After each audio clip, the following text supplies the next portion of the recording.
আমার জীবনে এত সুন্দরী নারী আমি দেখি নাই, এত সুন্দরী নারী।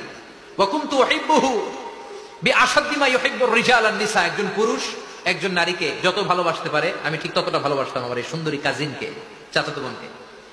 কিন্তু আমার মনের কথা আমার চাচাতো বোনরা আমি বুঝাতে পারি নাই। একদিন লজ্জা শরমের মাথা খেয়ে চাচাতো বোনরা আমি বললাম, তোরে আমি বড্ড ভালোবাসি, একান্তে আমি তোরে চাই। চাচাতো বোন বলল, এত এত স্বর্ণ মুদ্রা যেদিন জমাতে পারবা ওই দিন আমারে পাবা। এবার আমি স্বর্ণ মুদ্রা জমাতে লাগলাম। জমাতে জমাতে জমাতে জমাতে বছর শেষে স্বর্ণ মুদ্রার থলে নিয়ে চাচাতো বোনের হাতে দিলাম। চাচাতো বোন আমার অপকর্মে রাজি হয়ে গেল। গোপন একটা রুমের ভেতরে আমরা ঢুকলাম, দুইজনেই জামা কাপড় খুলে নেকেড হলাম, জিনা করব, পাপ কাজ করব। একেবারে ফাইনাল ডেস্টিনেশন আমরা চলে গেলাম। পাপ কাজ যখন আমরা শুরু করব, ইন দা মিন টাইম আমার চাচাতো বোন আমার ডেকে বলে, ও আমার চাচাতো ভাই, ইত্তাকিল্লাহ, ইত্তাকিল্লাহ, আল্লাহরে ভয় কর, আমার সতীত্ব নষ্ট করে দিস না। আল্লাহ ওই মুহূর্ত থেকে ফিরে আসা কোন পুরুষের পক্ষে সম্ভব ছিল না। ইত্তাকিল্লাহ এই বাক্যটা শুনে, তোমার আওয়াজ শুনে আমার কলিজার মধ্যে কাঁপুনি চলে গিয়েছে। তোমার নাম শুনে আমি আর ধৈর্য